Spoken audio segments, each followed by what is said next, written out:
I've said it a million times before, and I'll say it again. Mutually assured destruction is dead.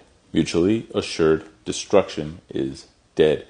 Nobody wants this except for Putin. Putin is happy to push the limits because they know, him and his people know, as a country, that they will not get a nuclear response to their use of nuclear weapons. They are going to use tactical nukes in Ukraine. Mark my fucking words. They're going to use tactical nukes in Ukraine. This doesn't come from any sort of insider knowledge. It's just obvious. It's plain to see. And this is the lead up to that. Part of the reason that they feel emboldened to do this is because they know Trump is going to protect Russia by threatening other responses with our nuclear deterrence. Hey friend, this handy tool is called Nuke Map, and it's a really well-researched depiction of what could happen with various devices. This one defaulted to New York for me, but we're going to go ahead and set up something more realistic.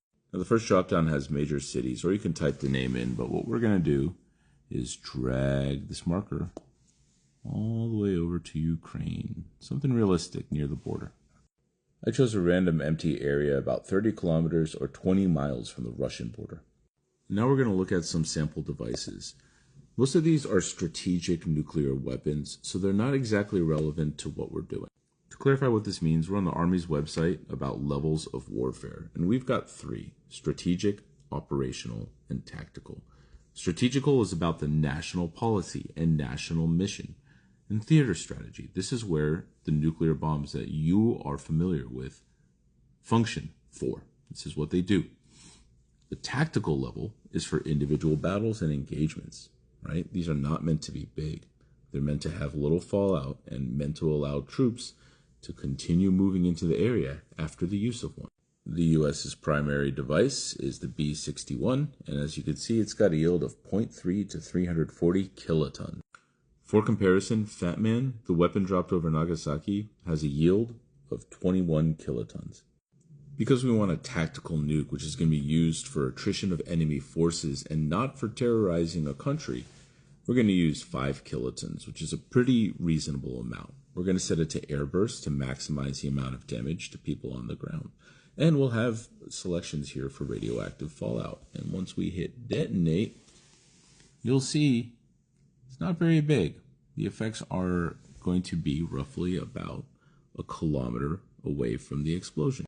Notice here under fallout, my choice of burst height is too high to produce a significant amount of local fallout. That's because all that radiation is going to be carried by stuff. And if you don't blow it up on the ground to put a bunch of stuff in the air, you don't really get much radiation in the air.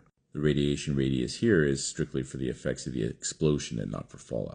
So let's pop this guy on the ground and see what happens. Boom. Okay, now we see some fallout. I have winds set for 30 miles an hour from the southwest. Here's a radiation sickness chart in millisieverts. Note, a gray is equal to 1,000 millisieverts. And we've got 1 gray sicknesses on our map. A single dose, which could cause radiation sickness, nausea, but not death.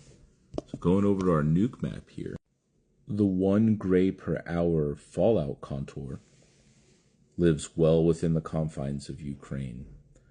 The 0.1 gray per hour only barely gets into Russia and dodges this town entirely. 0.1 grays would be 100 millisieverts, the recommended limit for radiation workers every 5 years.